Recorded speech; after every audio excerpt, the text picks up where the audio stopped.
Let me ask you something before we begin. Have you ever been in a perfectly normal conversation, calm, ordinary, almost forgettable, when suddenly someone slips in a comment that changes the air in the room? Not loud, not aggressive, just sharp, a smug remark, a subtle jab, that quiet arrogance that doesn't shout but still manages to make you feel smaller.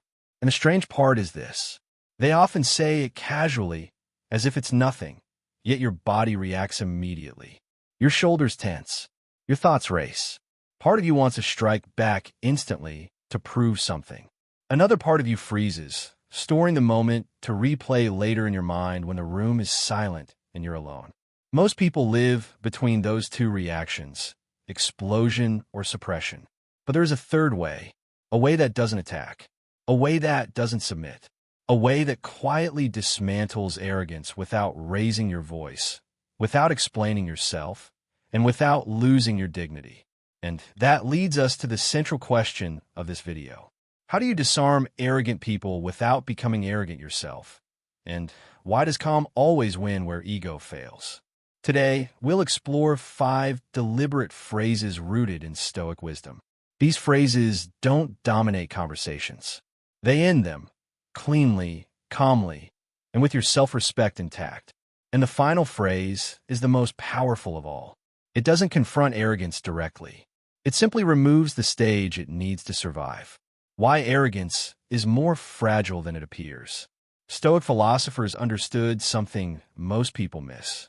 Arrogance looks like confidence, but it isn't.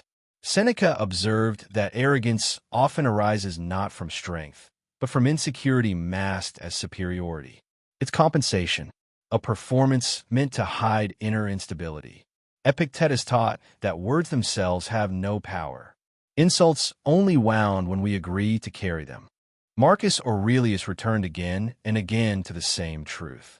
You cannot govern another person's mouth, but you can always govern your response. This is why arrogance collapses so easily when met with clarity. Arrogant people need resistance. They need reaction. They need attention. The moment you stop feeding them emotional energy, their posture weakens. Their certainty wobbles. Their control fades. So instead of fighting ego with ego, the Stoic approach removes the arena entirely. Here are 5 phrases that do exactly that. First phrase, you're entitled to see it that way. This is the first quiet needle that punctures an inflated ego. Arrogance expects friction. It expects argument. It expects you to push back so it can push harder. When you calmly say, you're entitled to see it that way, something unusual happens. You don't agree. You don't disagree. You simply acknowledge their right to hold an opinion without granting it authority over you. This distinction matters. You're not validating their view. You are refusing to fight it. Imagine a coworker dismissing your idea with condescension, implying it's obvious you're wrong. Instead of defending yourself, you respond evenly. You're entitled to see it that way. No heat, no justification, no collapse. Suddenly, the arrogance has nothing to push against. And when there's no resistance, ego loses its leverage. Second phrase. That's an interesting perspective. I'll reflect on it. This phrase is deceptively powerful. Arrogant people expect one of 3 reactions: defensiveness, submission, or sarcasm. This gives them none. By responding with calm curiosity, you redirect the moment without rewarding the tone behind it. But there's a rule here. Your delivery must be sincere, neutral, and grounded. Not ironic, not exaggerated, not performative.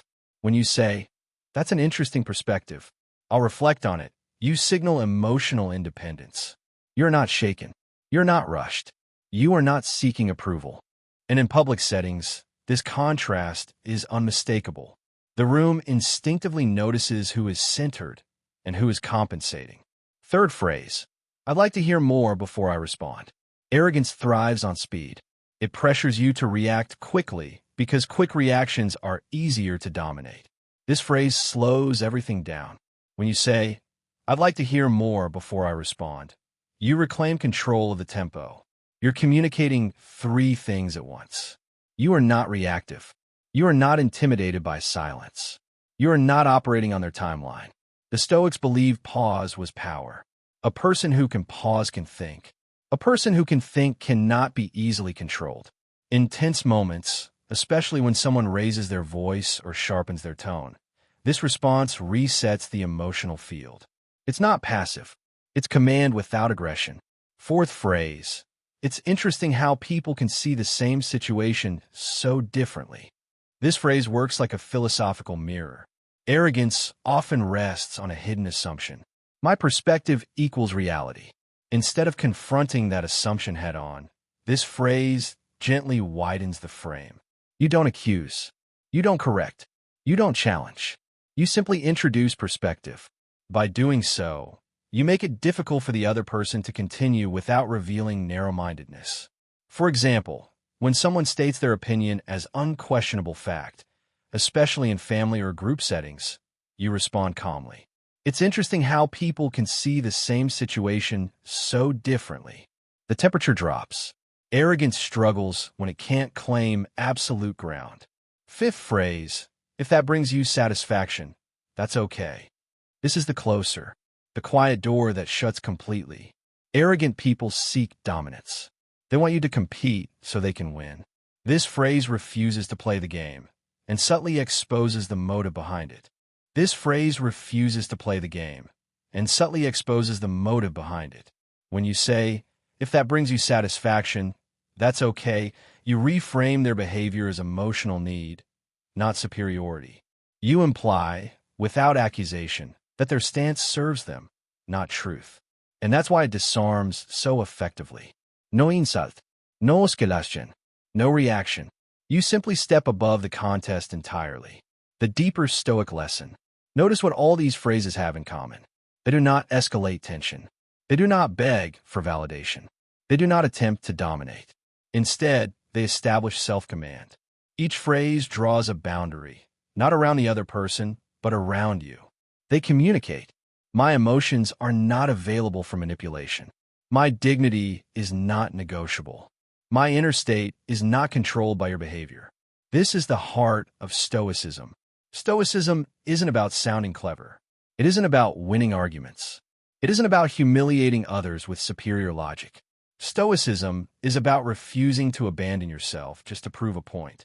Because the moment you stay calm, the moment you choose clarity over reaction, the moment you protect your character instead of defending your ego, the arrogant person loses the only thing they wanted. Control. Not over the conversation, not over the outcome, but over you.